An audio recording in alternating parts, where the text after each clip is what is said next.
as coisas que nós ouvimos. Amém? Jeremias capítulo 13.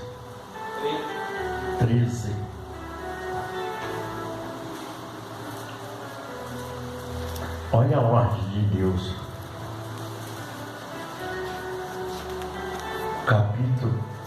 Capítulo 13, no versículo 2, diz assim: Filho do homem, profetiza contra os profetas de Israel, que são profetizadores, e diz aos que só profetizam o que viu o seu coração. Ouve a palavra do Senhor. Assim diz o Senhor Jeová: ai do profeta louco, que segue os seus próprios espíritos e coisas que não viram. Os teus profetas, ó Israel, são como raposa no deserto. Não subiste as brechas, nem reparaste a fenda da casa de Israel, para estar na peleja no dia do Senhor. Vi vaidade, adivinhações mentirosas, os que dizem: o Senhor disse, quando o Senhor não enviou a fazer que o espere, o cumprir da palavra. Não vede visão de vaidade, e não falai adivinhações mentirosas. Quando dizer o Senhor disse, sendo que eu tal não falei. Portanto, assim diz o Senhor: como falai vaidade e vede as mentiras. Portanto, eis que eu sou contra, diz o Senhor Jeová. A minha mão será contra os profetas que veem vaidade e que adivinham mentiras na congregação do meu povo. Não estarão nem nos registros da casa de Israel, se escreverão, nem entrarão na terra de Israel, e sabereis que eu sou o Senhor Jeová. Visto que assim viste o que andam enganando o meu povo, dizendo paz, não havendo paz, e um edifica a parede de lodo, e o outro reboca com cal não adubado. Diz aos que rebocam de cal não adubado que ela cairá. Havendo uma grande parede, havendo uma grande pancada de chuva, e vós, ó pedras grandes de Saraiva, caireis, e um vento tempestuoso os fenderá. Ora, eis que caído a parede não vos dirão: onde está o reboco de que a rebocaste? Portanto, assim diz o Senhor Jeová: um vento tempestuoso fenderá, e um furor e uma grande pancada de chuva haverá na minha ira, e guardes por pedra de Saraiva, e grandes pedras de Saraiva na minha indignação para a consumir. E derribarei a parede rebocada, a parede que rebocaste de cal não adubado, e darei com ela a terra, e o seu furor se descobrirá. Assim cairá, perecereis no meio dela, e sabereis que eu sou o Senhor. Assim cumprirei o meu furor contra a parede, contra os que o rebocaram de cal não adubado, e vos direi: a pedra já não existe, nem aquele que o revocar. Os profetas de Israel que profetizam de Jerusalém, e veio para ela visão de paz, não havendo paz, diz o Senhor Jeová. E tu, ó filho do homem, dirige o teu rosto contra as filhas do teu povo, que profetizam do seu coração, profetiza contra elas.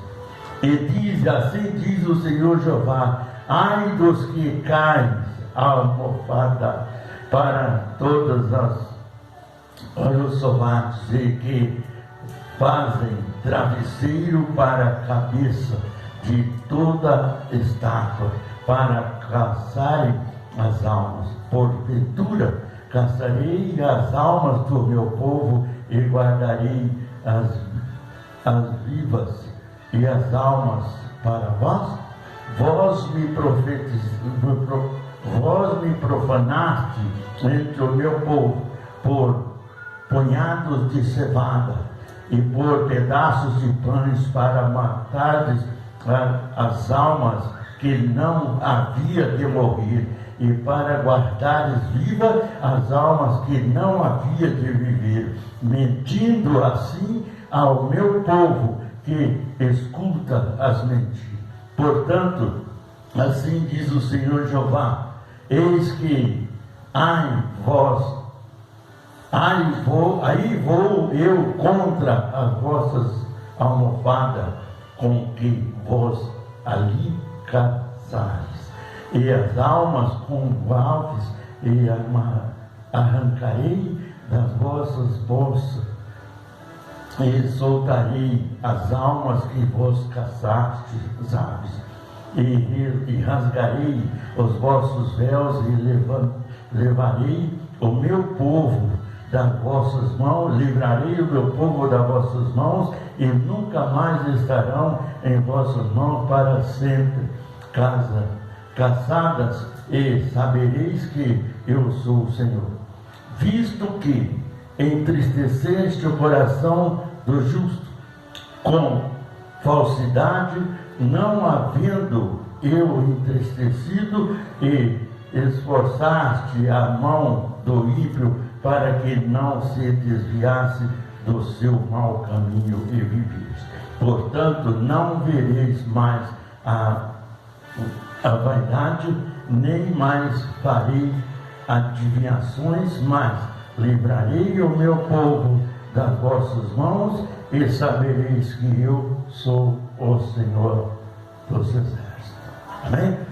Deus, manifesta a tua palavra. Fala conosco, Senhor, segundo o teu querer, em nome de Jesus.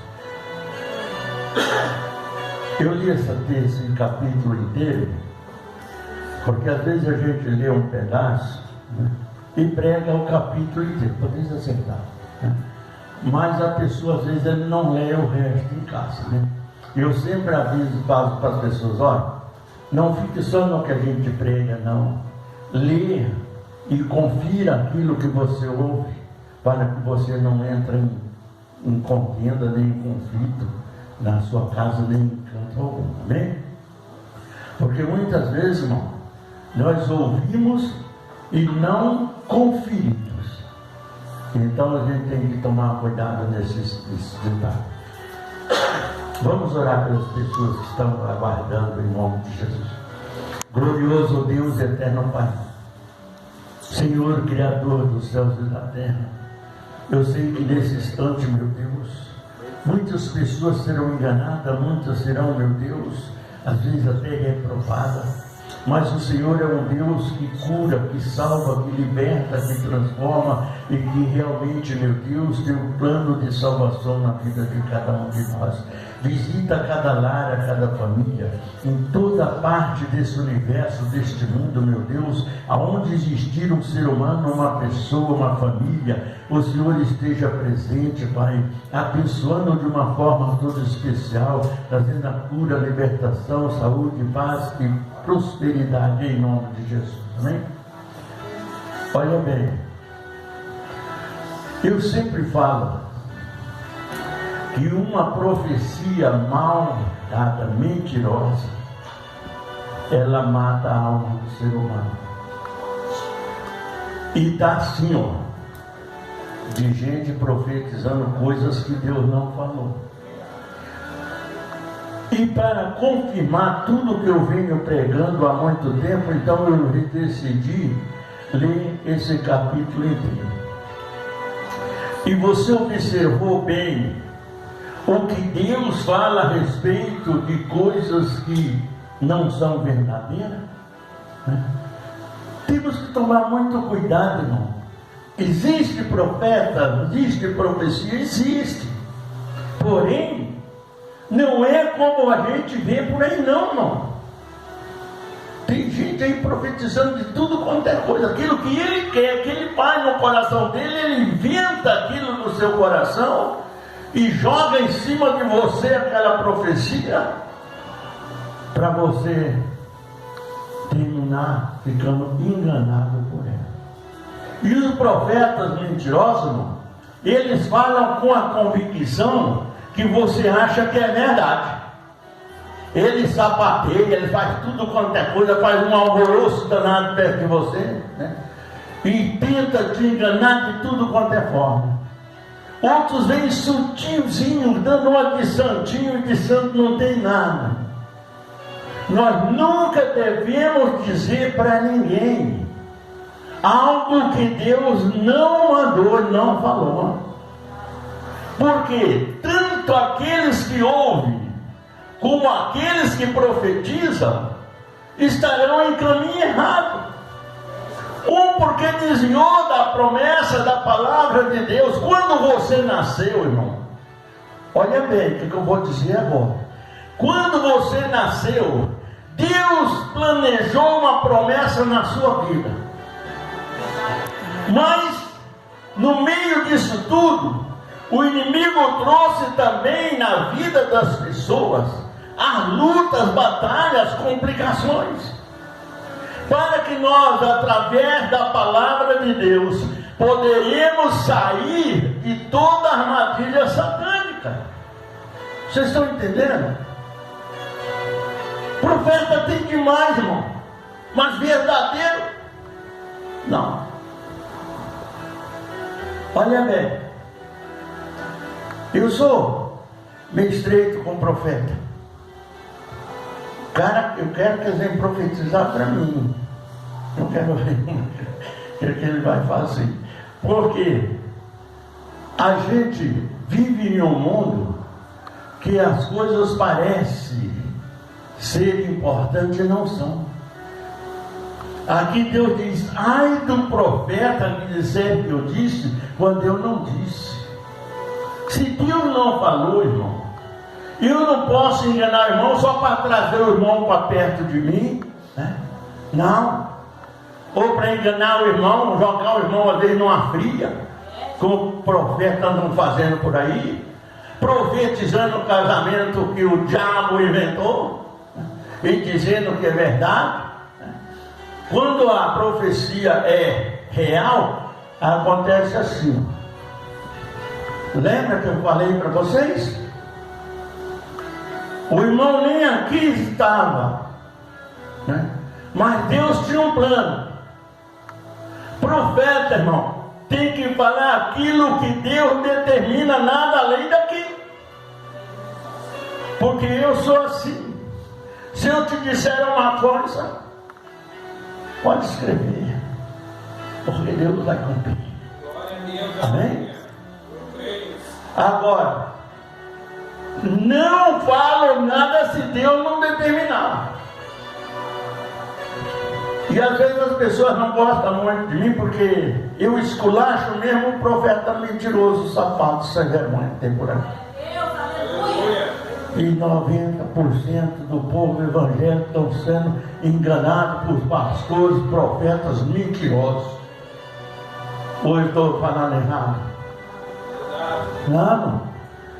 Às vezes a pessoa vê, principalmente, olha bem, vou te dar um detalhe. Se você chega na igreja, bem assim, uma roupa bem simples, sem nenhum vento, até meia suja, ninguém encosta em você. O pastor fica lá de longe. Mas chega bem vestido, chega conversando bonito, conversando palavras difíceis, logo ele vai profetizar para ele. É que o Senhor está dizendo que é isso e aquilo, é mentira, irmão. É cara safado. Eles estão profetizando para o bem deles, não para o bem da pessoa. Está entendendo? Ele já manja aquela pessoa para daquela pessoa ele arrancar algo que interessa para ele, que engrosse a carteira e a conta bancária. 90% dos homens de Deus que se diz homem de Deus hoje são assim. Ele não está de olho na sua necessidade, ele está de olho no que você tem. Entendeu? E é real. Se o cara pode estar, olha, roubando, fazendo o que quiser, mas se ele tem uma oferta gorda, um dízimo gordo na igreja, o pastor não explica de nenhum, nem põe ele em prova, não. Entendeu? Porque se for, ele voa fora dali. Você está entendendo? E ele perde aquela bolada que ele recebe. Irmão, dízimos e oferta não é do pastor, não é da igreja. O dízimo é do Senhor para o bem da alimentação do pastor e da continuação da igreja. Deus não criou o dízimo e oferta para enriquecer o homem, não, irmão. Você está entendendo? Eu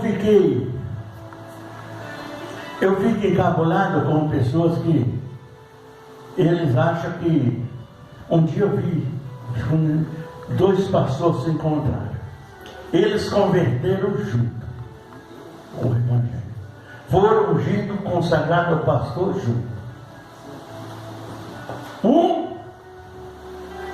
entrou pela porta da busca financeira. Tinha casa, carro importado, carro zero, tinha mansões, tinha avião, tinha tudo. E depois de anos ele encontrou o irmão que foi consagrado junto com ele. O irmão estava com um fusquinha, né? Aí como irmão, o que você está fazendo ainda hoje? Você está com esse fusquinha velho que não vale nada? Aí eu, depois que eu me converti, Deus abençoou nada, ele me meteu a mão. Olha bem, eu tenho avião, tenho carro importado, tenho mansão, tenho tudo, e você já está com esse fusquinha velho? Ele falou, é porque eu ainda prego a verdade e a salvação.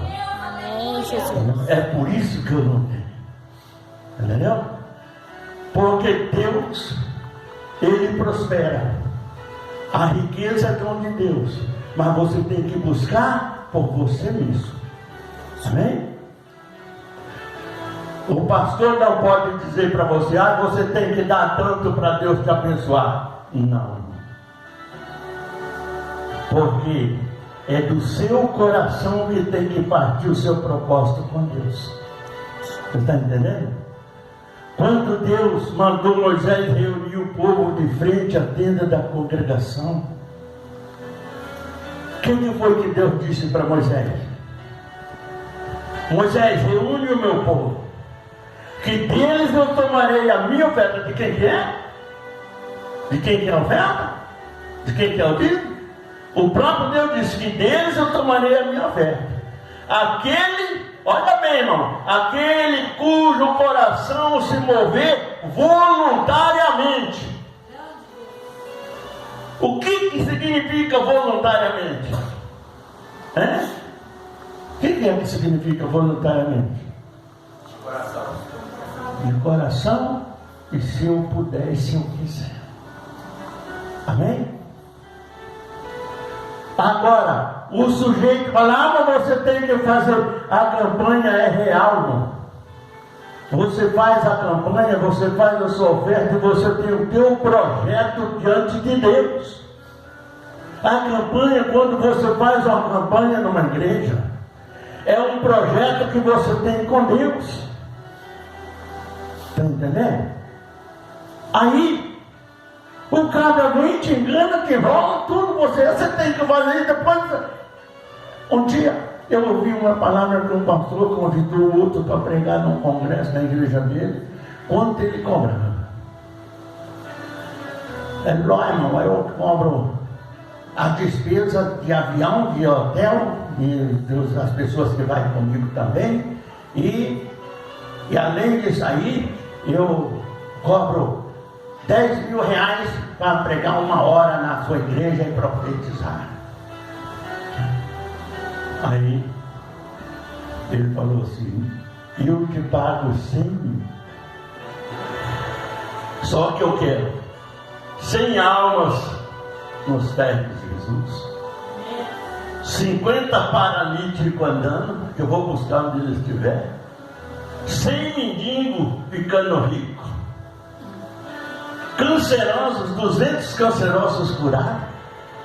Eu vou buscar eles tudo, eu vou pagar os 100 mil para você, mas eu quero isso. Você me garante isso aí?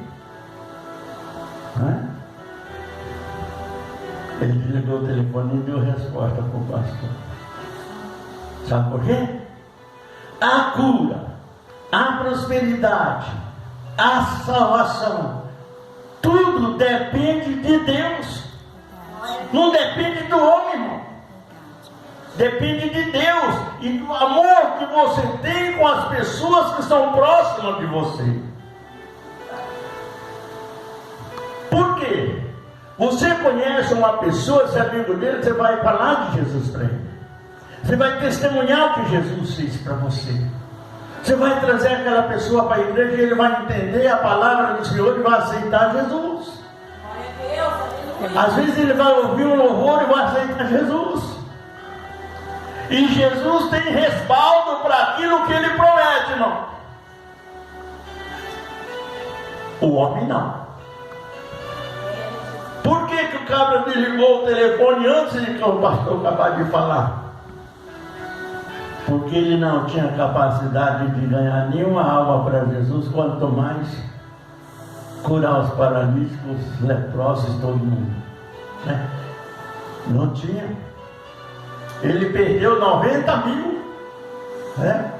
Porque a palavra dele era mentirosa. Agora você imagina o que esse sujeito ia falar, profetizar dentro da sua igreja. Você já pensou? Ele falou que cobrava os 10 mil para pregar 1 hora e profetizar na igreja do irmão. Profetizar o quê? Mentira, né? Ele ia profetizar. É por isso, irmão, eu tenho alertado muitas pessoas. Às vezes eu tenho pessoas que ficam até com raiva de mim, porque eu falo mesmo, né? E eu não enrolo. Se Deus me mostrar uma coisa, seja de qualquer um, eu falo. Eu tenho falado sempre que eu sou a sombra do obreiro. O que é a sombra do obreiro? O que faz a sombra para você? Aonde você vai, a sua sombra vai junto, não vai?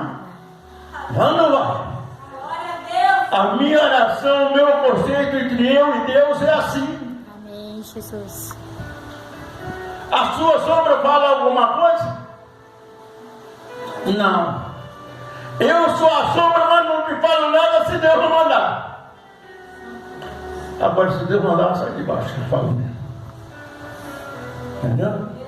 É assim que eu sou. E não vou mudar. Eu não aliso ninguém, irmão. Eu amo, ajudo, faço tudo que eu posso. Mas alisar não. Não desprezo ninguém. Pelo amor de Deus, não. Ninguém pode dizer assim: ó, o missionário me desprezou. Se falar isso, está mentindo, que não é um profeta mentiroso, né? Então, por quê? Porque o dia que eu aceitei Jesus, eu estava lá dentro do cemitério Padre José de Anchieta, lá em Londres. E eu falei para Jesus o quê? Que a partir daquele instante, eu ia servir a Jesus. Eu passo lutas terríveis, mas nunca perdi uma batalha. Jesus.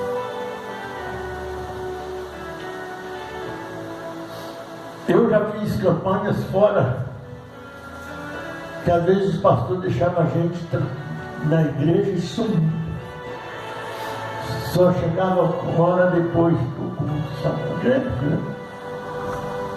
Ele saiu para pecar. E ele vai chegar e falar, não, você foi em tal lugar, assim. Estava com fulano, ciclano, fala que é mentira. Entendeu? Uma vez em Guarujá, vou fazer uma campanha, um presbítero se levantou contra a campanha que eu estava fazendo. Só que ele não sabia que eu de olho fechado enxergo mais do que de olho aberto. Glória a Deus. Jesus. E ele se levantou, queria que eu parasse a campanha no primeiro dia. Aí, a missionária Filomena falou, missionário, está tendo um equívoco aí, que o presbítero Marcos, uma coisa assim, ele está dizendo que o que o senhor está fazendo não é bíblico. Eu falei, ó, eu estou pregando no que então? No jornal? Eu estou pregando o que está na Bíblia. Eu estava fazendo a campanha do altar livre. Aí ele falou, desse tamanho assim, eu não concordo com esse tipo de campanha. Eu falei, irmão, o que o irmão não pode concordar é com as mulheres fora do casamento que você tem e fala que eu estou mentindo. Ele falou, para provar que é verdade, você está com 38 embaixo do seu paletó, amarrado, não tira a coisa, fala que é mentira. Aí ele falou, tira o paletó, irmão. Tira o paletó. A missionária também era fogo, né? Falou, não. Se o pastor está falando que você tem isso aí, você tem que mostrar. Se você não tem nada, por que você não tira? Não está mandando você tirar a roupa, não, tirar só o paletó. Aí eu falei, irmão, se você não tirar, eu vou tirar o paletó de você. Porque eu sou faixa preta e quando eu sei muito bem como tirar esse paletó assim. Aí ele viu que o negócio estava feio, né? Tirou o paletó, o guarda do 38 canulão que estava embaixo do paletó. Nossa. Aí a missionária falou, olha presbítero, a partir de hoje está instituído fora do hall de obreiros. Se você quiser ficar, fica no banco, porque você nunca mais vai subir. Aí eu falei, tem mais coisas escondidas embaixo desse tapete seu aí. Quer que eu fale tudo? Aí eu fui falando, abri a caixa de ferramenta. Tinha chave de todo tamanho. Aí quando terminou, ele chorou, ajoelhou no chão, pediu perdão para mim. Falei, não é para mim você ter que pedir perdão, você tem que pedir perdão para Deus. Se levantar com o trabalho do Senhor e dizendo que você achando que você é o quê? Porque a missionária ela era viúva, né? Ela dirigia a igreja sozinha.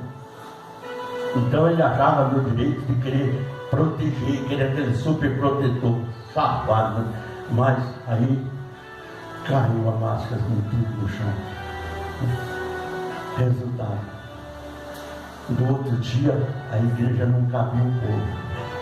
Aquilo espalhou na cidade, lá em São Vicente, espalhou na praia, todo canto, aquilo, olha, e foi o trabalho mais grande que eu fiz no estado de São Paulo. Por quê?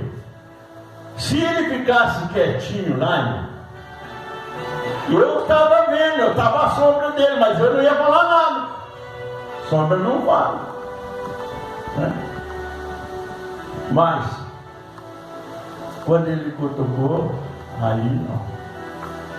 Faça tudo, mas não desmoralize o trabalho que é fiel de Deus, não, porque Aí eu vou contar a história que ele nunca viu. Entendeu? Então, por quê? Ele ficasse quietinho lá, ele ficava um 38zinho dele lá embaixo, com as penosas que ele tinha para lá, né? Ninguém ia falar nada.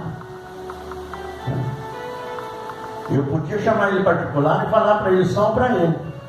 Mas ele se levantou contra a obra do Senhor, eu mostrei para todo mundo que estava lá. Sabe por quê?